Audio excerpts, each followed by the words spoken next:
এক দোকান মালিক দোকানে নতুন কর্মচারী নিয়োগের পর দোকানে বিক্রি অনেক বেড়ে গেল। তো দোকান মালিক মনে মনে খুশি হলেও ভাবতে থাকলো যে এর রহস্যটা কি।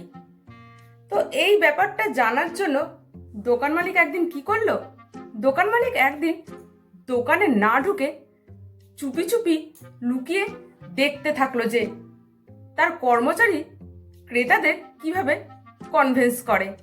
দোকান মালিক দেখলেন যে মাছ ধরতে ছিপ কিনতে আসা এক ক্রেতাকে তার কর্মচারী বলছে, স্যার, শুধু তো মাছ ধরলে হবে না, মাছকে ধরতে সাথে মাছের টোপ ফেলে খাবারও তো কিনতে হবে।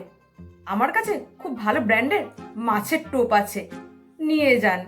তো ক্রেতা রাজি হয়ে গেলেন, নিয়ে বললেন আচ্ছা ঠিক আছে, দিয়ে দিন। এরপর কর্মচারী বলল, ছিপ দিয়ে মাছ ধরতে গেলে তো আপনাকে দীর্ঘ সময় দাঁড়িয়ে অপেক্ষা করতে হবে, সেক্ষেত্রে আপনার কোমরেও ব্যথা হতে পারে।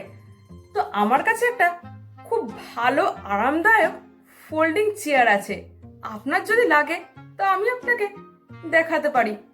তখন কর্মচারী ক্রেতাকে সেই ফোল্ডিং চেয়ারটা দেখালেন। ক্রেতারও খুব পছন্দ হলো, নিয়ে বলল ঠিক আছে, দিয়ে দিন। এরপর কর্মচারী সেই ক্রেতাকে বললেন যে স্যার, এতক্ষণ ধরে আপনি রোদে মাছ ধরবেন, আপনার পক্ষে সেটা খুবই কষ্টকর হবে। তা আমার কাছে একটা খুব ভালো ব্র্যান্ডের ছাতা আছে, আপনি চাইলে আপনাকে দেখাতে পারি। তো তখন সেই কর্মচারী ক্রেতাকে ছাতাটা দেখালেন, ক্রেতারও পছন্দ হলো, বললেন ঠিক আছে, ছাতাটা দিয়ে দিন। এরপর কর্মচারী সেই ক্রেতাকে বললেন যে আপনি রোদে অতক্ষণ ধরে মাছ ধরবেন, এতে আপনার চোখটাও খারাপ হতে পারে, সমস্যা হতে পারে। তো আমার কাছে একটা খুব ভালো ব্র্যান্ডের সানগ্লাস আছে, তা আপনি চাইলে নিতে পারেন। তো তখন সেই ক্রেতা বেশ কিছুক্ষণ ধরে ভাবলেন, তো ভাবার পর বললেন ঠিক আছে, ওটাও দিয়ে দিন। তো দোকান মালিক দূর থেকে কর্মচারীর এই কর্মকাণ্ড দেখে বেশ মুগ্ধ হলেন। তো এরই মধ্যে দোকান মালিক দেখলেন যে তার কর্মচারী বলছে যে স্যার, মাছ ধরে সেই মাছটা তো আর আপনি মাটিতে রাখতে পারবেন না, তো তার জন্য একটা ভালো ঝুড়ির দরকার। তো আমার কাছে একটা ভালো ঝুড়ি আছে, আপনি চাইলে নিতে পারেন। তো তখন ক্রেতা ভাবলো যে না, কথাটা তো মন্দ নয়।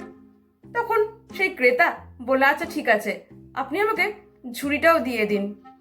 এরপর ক্রেতা সব জিনিসের দাম মিটিয়ে জিনিস বুঝে নিয়ে চলে যাওয়ার পর দোকান মালিক আড়াল থেকে বের হয়ে দোকানে গেলেন, গিয়ে নিজের কর্মচারীর পিঠ চাপড়ে বলেন যে সাবাস, তুমি তো দেখছি হে বেশ চালু মাল, ছিপ কিনতে আসা একটা লোককে তুমি এত কিছু গোছিয়ে দিলে।